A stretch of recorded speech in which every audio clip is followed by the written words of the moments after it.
Hey everybody, it's Kneecap here, and in this video, I'll be showing you how to do the starting opening quest for patch 8.2. This is from the Alliance side. Unfortunately, in this expansion, everything's either Alliance or Horde. There's not a ton of crossover, so this will be from Alliance perspective, and we're going to open up Nazjatar, upgrade our necklaces, and then open up Mechagon. I thought about splitting this into 3 different videos, however, they all kind of transitioned into each other. You get one after you finish a certain amount, you get the second one after you finish a certain amount, you get the third one. So we're just going to kind of combine it all into one. It's going to be really long, but unfortunately, it is what it is. That's the way they did it this time. Instead of having, previously they would do like 2 or 3 separate quests for this. So the first one, you're going to get the quest when you log in, whatever, and you'll go talk to Cyrus. He's in the Harbor Master's office, and you just start a dialogue with him, and then that'll take us to a little cutscene here that I do have to talk through actually, because otherwise they just started with this expansion, but they'll just completely pull down your video if you have, like one of their cinematics in it, even if it's not monetized or anything. They'll pull the video off, and you have the cinematic commentary on it. So unfortunately, I am going to be talking during this and kind of commenting on it. So here we have Azara in her palace. She wants to obviously trap. She's being told that they're coming closer, or almost here, whatever. Get the Tide Stone. My question is how did they get the Tide Stone? Here's Enzoth. So if you don't know, Enzoth is an old god. If you played in Vanilla, you might know Steathon. If you played during Wrath Lich King, you might know Yogg Saron. Pandaria, we fought an old god. This is the other old god, and I think Yasarj was the one in Pandaria, and this is Enzoth. So he's trapped under the ocean, and kind of teamed up with Azara because they made a deal together, and somehow they have the Tide Stone again. So that's what I found most interesting. They have the Tide Stone, so they took it from Dalaran.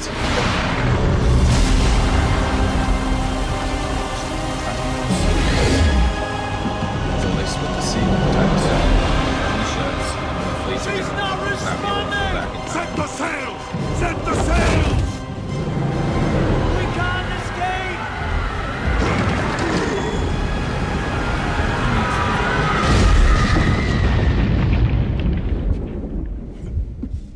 They somehow survive, although they do say casualties were high. Of course, the main characters are going to survive.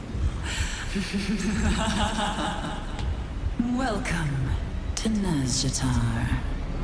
I've been waiting for you. Alright, so when you first get here, so now we're going to get more into the guide part here. Gen will have a quest for you, and you'll have to turn that in, and he's going to kill some Naga first. So you'll turn that into him. These are going to be very straightforward quests. Do this, do that, 2 or 3 things in the same area, move on to the next thing. That's how they've kind of done all these quests. If you look in the background, you'll see the ship falling. I thought that was really cool. They need to do more stuff like that. They put that in the Battle of Dazara lore as well. But in my opinion, they should do more things like that. I found that very interesting. So you turn this into Jane at the top of the waterfall, and now she wants you to just jump off the waterfall. So I wasn't sure about this. I'm pretty sure it doesn't matter what you do, but I got off my mount, and I was just a little bit worried. But she puts ice under you, and it'll just take you where you need to go. Down here, and you'll be able to turn that part in. And now we're going to get a quest from Chandris. And she's important to this because she's a night elf. She was around. She knew who Azara was, even though she was a lowborn. So she's kind of important, at least from the Alliance side, as far as kind of bridging the gap between a time very long ago and now. So we'll make our way there, mount up as soon as we can. And so this is going to be the first instance of where we're going to be kind of doing multiple things. So we're going to be all in the same area, of course. You're going to kill the Naga that have the tethers on them, that have the prisoners tethered to them. That'll release the prisoners. So you have to release, I think, 7 prisoners. So you'll do that, and then you'll see these little orbs glowing. You're just going to want to click on those, and you're going to want to do the requisite number of those as well. And then you'll have to kill like the boss person of it or whatever. So the boss person will spawn at the top here in this little, pavilion area, and you'll just kill that. It has quite a bit of health. That's one thing I wanted to comment on, is the stuff in Nazjatar had a lot more health than I thought it would. It doesn't necessarily hit terribly hard, but it has quite a bit of health in it. You'll see that big blue ball up there spinning, and then the boss will spawn. There she is. So again, not super strong, but a decent amount of health on them, even if you have multiple people doing it. I don't know if that's just because of the multiple people tagging it that the health goes up, or what that was all about. With the gear I had, I just expected everything to be a lot easier than what it was. Not that it was hard, it just wasn't as easy as I thought. So you turn those right into Chandris, and she's right next to you. And then we'll head over to the next area here. Go down, and then we're going to be going into a cave. We'll meet up with Gen and Jaina. And at this point, we're going to be scouting ahead with them. So I kind of thought the same thing that I think Chandra says, is like, why are you guys like scouting ahead? Or later on in the quest line or something, she's like, well, why are you fighting? You guys should be hiding. You're important or whatever. So if we kind of follow the road here, I wanted to show this part because I took a wrong thing. You want to turn left right there. You want to look out on there. I came over to this lookout instead. I won't show you killing the water elemental part, but I just wanted to say you do have to go to that specific overlook right here, which will start another little cutscene. So here we are looking over the overlook. Like tons of Naga forces are there, ready to, attack us. What are you waiting for? And then here comes Priscilla Ashrain, who we know from the beginning of the expansion. She's like corrupted by and stuff as well, so, or Ajara, whoever she's corrupted, working with. So then we're gonna run away because they're attacking us. Head up to the next marked location. And then we'll find a powerful weapon. And so we're going to click on it. And here comes a Jinyu type guy. So they're a different race, but they kind of insinuate that they came from the Jinyu. They split apart. These guys went underwater while the Jinyu stayed on land. That's what they kind of insinuate, at least, which I thought was kind of interesting. But yeah, so a lot of people were fans of Jinyu in Mists of Pandaria. And so we basically have them back again for the most part. They worked with Alliance in Pandaria as well. They do a little bit of dialogue right here concerning that. And then we're going to head over to the next area here shortly after this dialogue. Some of the places I catch myself finding myself reading the dialogue because I am interested in the lore and stuff. So we're going to make our way. And basically we're just going to run through this. You don't have to stop and fight anything here. So you'll see multiple places where you're like, oh crap, do I have to fight this stuff? No, you just keep trucking through. So I thought for sure I was going to stop and fight that stuff, but nope. And then another little cutscene here. A lot of little cutscenes in Nazjatar. This one isn't huge though. Ah, good. Our guests have arrived. So this is just kind of a, I must say, that was a delightfully dramatic entrance. hologram Behold, of Ajara the wonders of Nazjatar. threatening us, telling, she's like, she's basically explaining why she doesn't just kill him right now, because obviously she could just flood everything in and kill everybody. Jaina, So she's basically saying, as long as you're entertaining me, I won't kill you. Jaina's showing that she can't just teleport us out because that's important. Because why wouldn't you everyone just leave immediately? But Ajara is stopping my kingdom teleportation for now, at least. I will hold the waters at bay, so long as I remain entertained. She always has her little hand on her hip.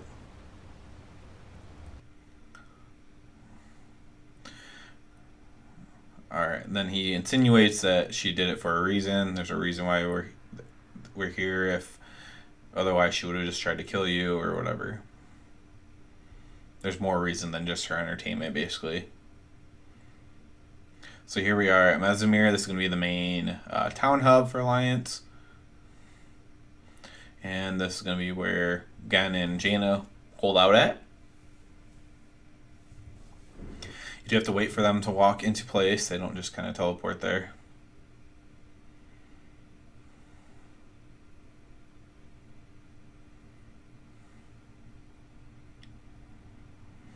There's Jaina.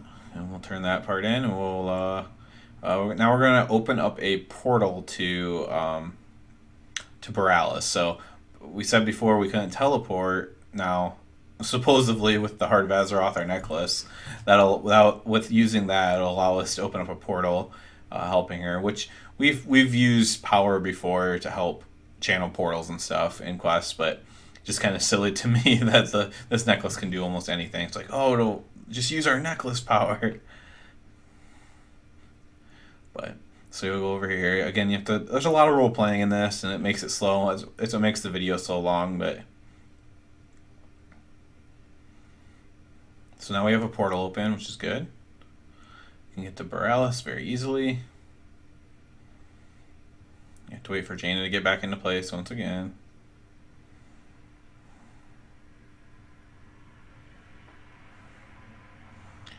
All right. Choose your reward. I was trying to figure out which one would sell for more, then I realized I was just going to scrap it either way, so it didn't matter. A train going by. Alright, so now we basically finished step 1 at this point. So now Magni shows up right after you turn that in, and he's like, you got to come with me. So now we're going to start part 2 of upgrading our necklaces. And like I said, you have to do that whole first part to get this Magni quest to pop up. Maybe they'll change that later on. But I could see them not changing it too, because they want you to have everything opened up. Or things will just already be opened up for you. That could be a possibility too. So now we have a portal to Nazjatar. Still the portal to Silithus there, just moved over a little bit. More loading screens, world of loading screens.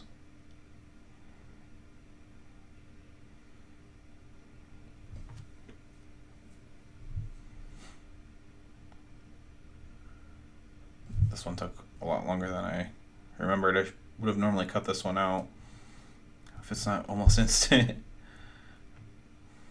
And then we're going to head over to the heart chamber, which is that little triangle thing you click on over here.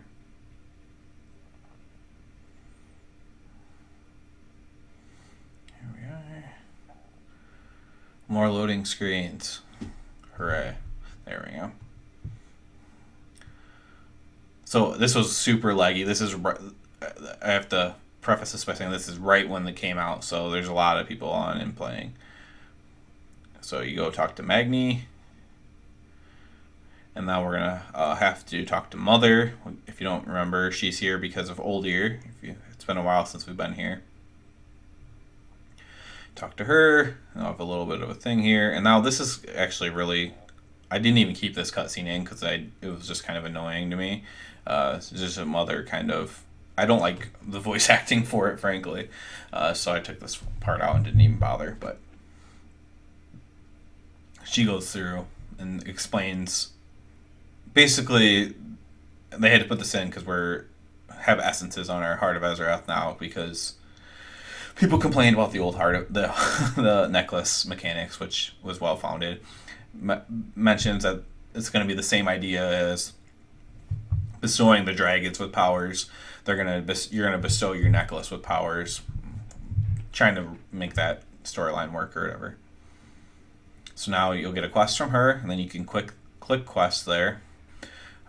If you haven't already, you should probably turn off your war mode, but it depends. It might not be as busy because this is what I came into when I got to High Mountain here.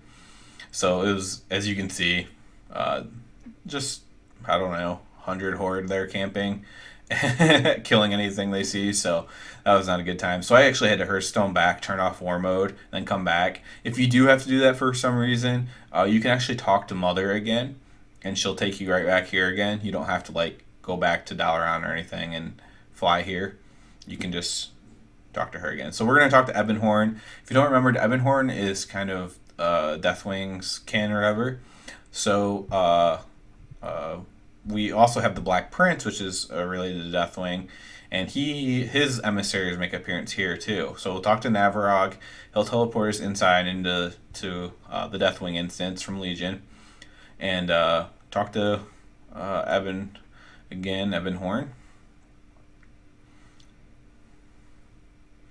And our first essence is going to be basically a Black Dragon scale obsidian. You have to close all these portals. There's 5 of them.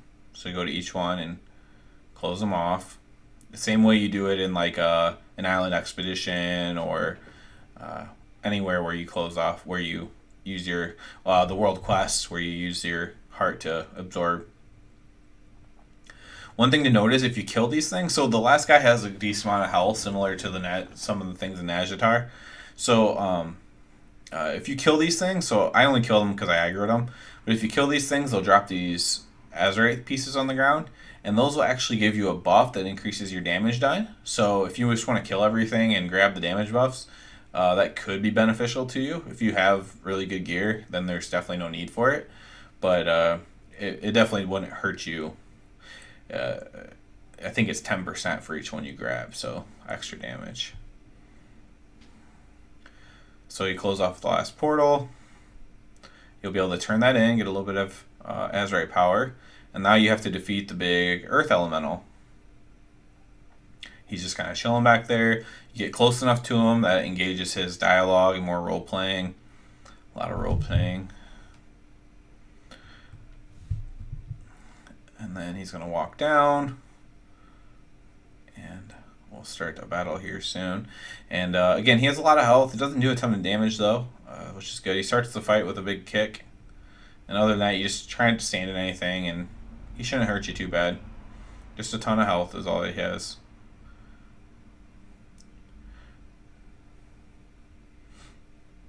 I think I even stood in some of the stuff. I don't even think it hurts that much.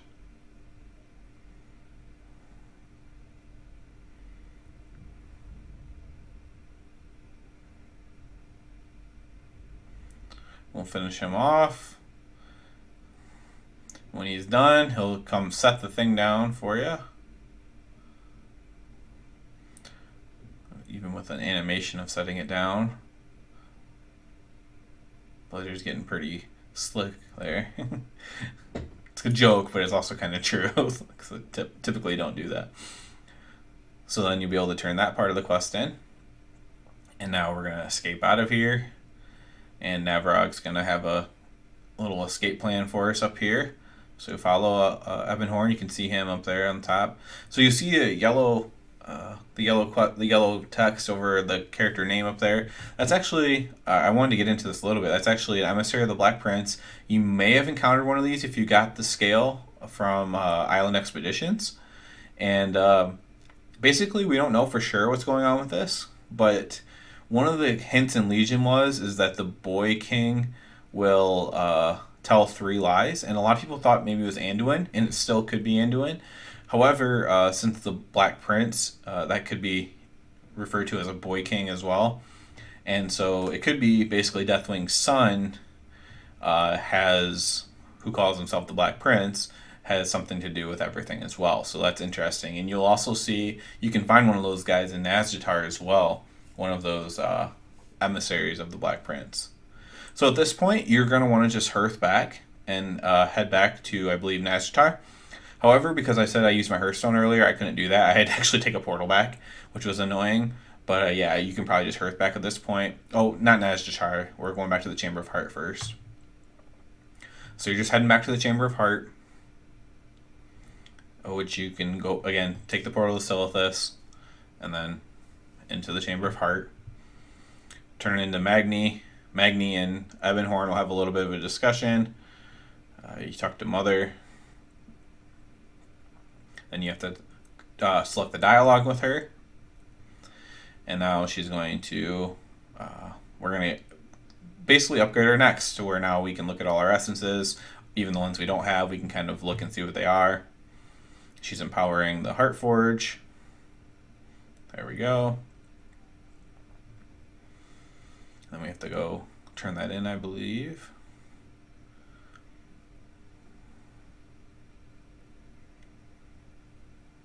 And again, it was a little bit laggy, so even clicking complete quest might not have worked right away.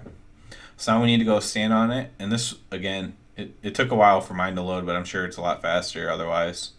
And so you can either right click it on your bags, or you can click it on your thing, and that'll on your quest tracker, and that'll put it into your queue of different essences. And Crucible of Flame, this is actually a pretty powerful one as well. And then you can just drag it and insert it into your socket, basically. And then you'll have this ability. I think I'll show you later on, but you can actually drag that ability to your bars or whatever. Or you can just create a macro with, /cast or of the spell name. But I eventually will drag this to my bar, which I'll show you later on. But so I was just kind of showing that, checking that out. I plan on making a video explaining essences a little bit better now that it's actually out.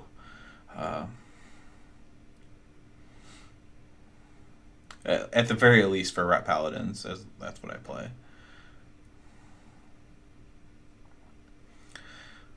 So now I believe we have to go back to Nazjatar. And that's what's kind of confusing and why I didn't split up into 3 videos, is because now the natural progression would be that we get the quest to open up Mechagon, but we actually have to do a few more things in Nazjatar first before we open up Mechagon.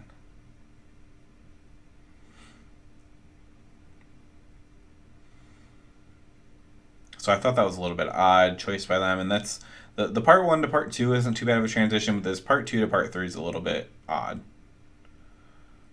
So now you're going to be introduced into Bethnic gear. So this is gear that is basically zone reliant. I have a little bit of a cutscene here. Basically, Ajara is trusting the Tidestone to this mistress, and if you actually run across her in the zone, if you get too close to her, you just start dying, like of this force field of doom. But yeah, so we're introduced to this Bethnic gear. It's pretty cool. You can upgrade it, basically. It starts at 385. The first upgrade will take up to 400. I think it goes up to 425. It only upgrades by 5 at a time after that. So it takes quite a bit of these mana pearls, which is the currency of the zone, to upgrade them. But what's cool about it is it has very specific attributes to it that helps you for the zone and for the raid, mind you. So it could be useful in raid as well, especially if you don't have anything better. So, like for an example, one of them does more damage against certain things. One of them increases swim speed, which I believe there's a boss where you're swimming, which could be useful. There's one that increases your threat generated. I mean, I don't think tanks really need help with that, but could help with them. So that's the introduction to Bethnic gear. And then you'll come over to this ethereal guy, and you'll drag your Bethnic gear in there. It's going to kind of show you how it works. You do have to right-click it to activate it.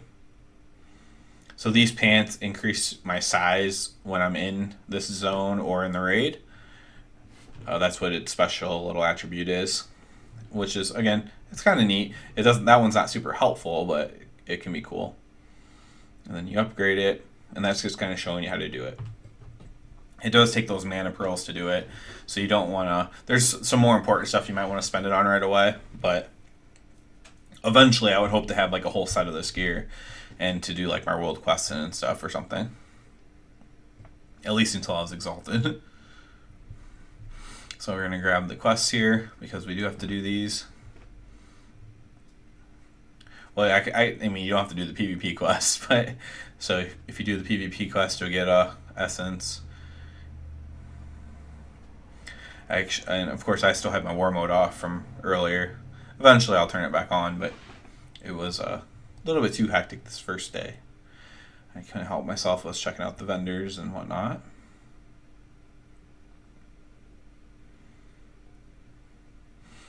Different vendors here, so different things. There's some Bethnic gear. You can buy whatever piece you want. I don't think there's trinkets though, which is probably good because people really like to farm the trinkets in the Legion. Clear my bags out just a little bit as they are disgusting.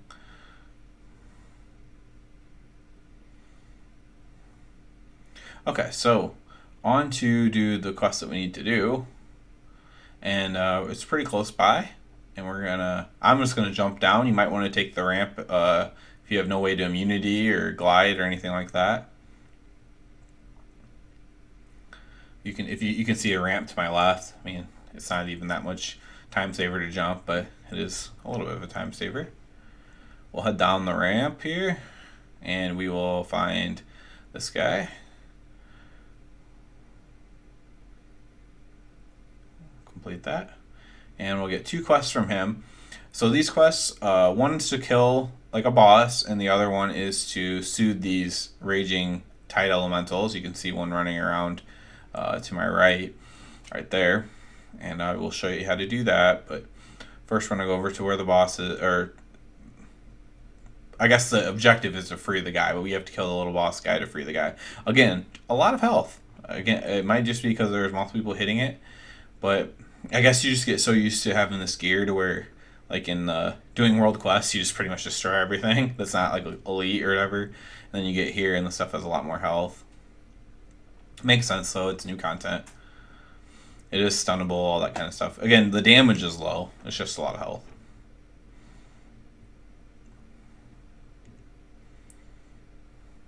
I was actually looking for my Azerite power.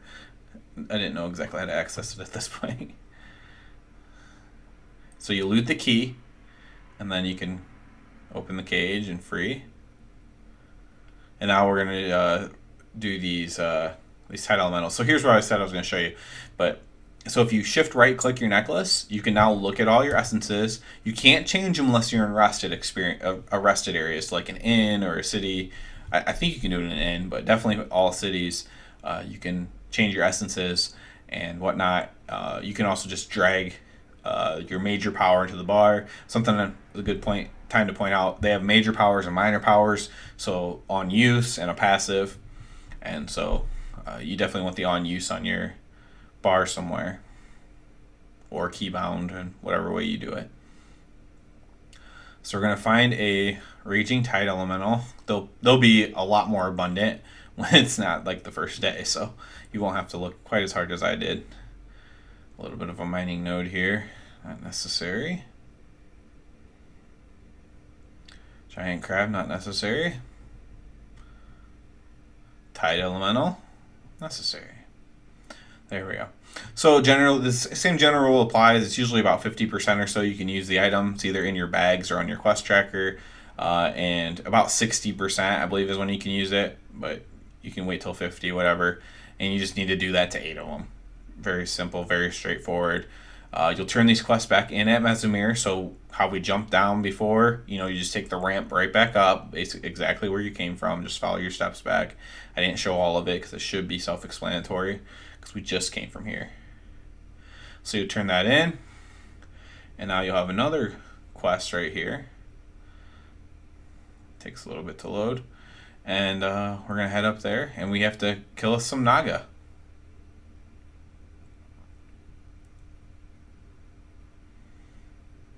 Just kind of introducing us to the zone, I guess, a little bit. Again, I don't know why this is necessary before Mechagon, but it is what it is. I personally wish it wouldn't have been, because then I would have just did opening Nazjatar, stop there, upgrade your necklace, stop there, and then open up Mechagon, and I do get to stop there on that one. So the Mechagon one, I get to stop after we get there, it's not as involved as this. So we'll kill a bunch of Naga here, AoE them all down. Hooray. There we go. Go right back up to Mezzamir again. Again, follow your steps back. Back up to Mezzamir. Took a while for the guy to load in. To turn it in for me, at least.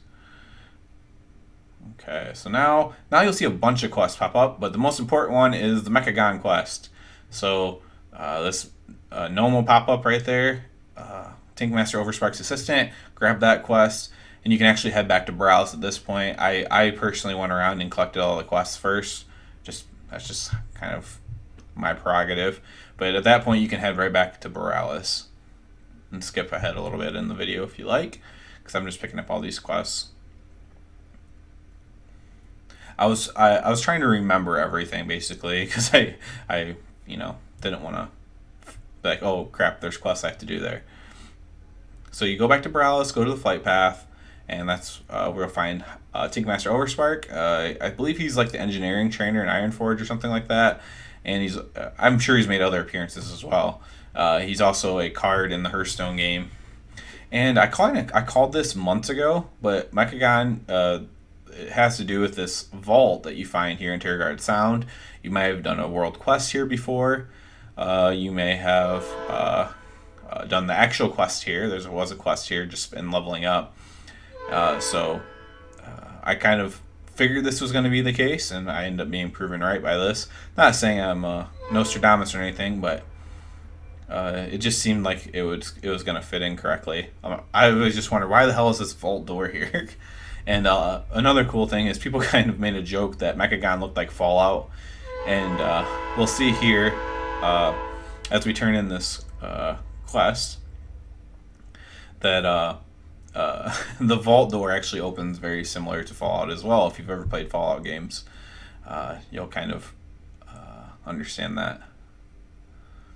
So we'll wait for this motion to activate. So this is actually, while the opening of the other places might have been a little bit boring, this is boring in a different way, in that it's just a lot of like clicking and like talking to people and stuff like that. So it's not like fighting and stuff.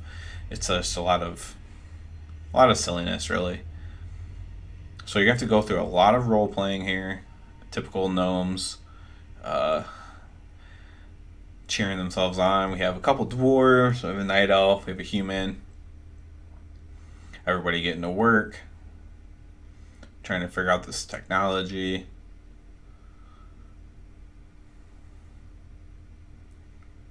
And finally, High Tinker.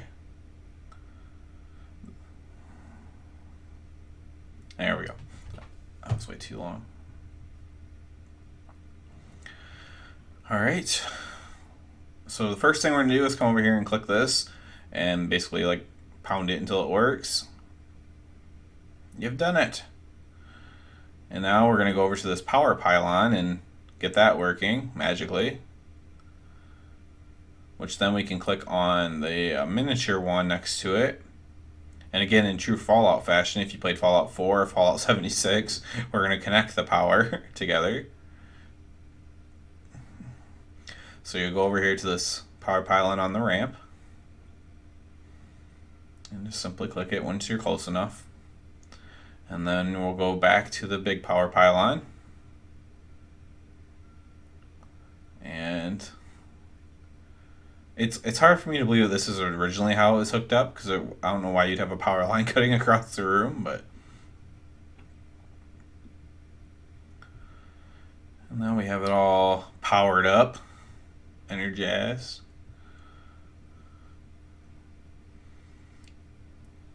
Now we're going to boot it up and try to figure out what's going on here. So High Tinker is going to activate it. And basically, it's going to have like a little bit of a cutscene type thing. It's not super interesting. Mechagon basically is saying, it's not even a cutscene, it's just a dialogue. But Mechagon's basically saying all the gnomes are going to get turned into robots, and that, you know, anybody who has the curse of flesh should die, basically. And High Tinker's like, I only brought the best Tinkers with me, you know, they're brilliant. And he's going to initiate like a protocol that's going to kill people. And you'll see here, this dwarf gets incinerated. Gnome survives. You'll see the night elf running for his life. High Tinker starts banging on it. Another dwarf gets incinerated. A little bit of anti-dwarf. The human gets electrocuted. And now his assistant's about to die.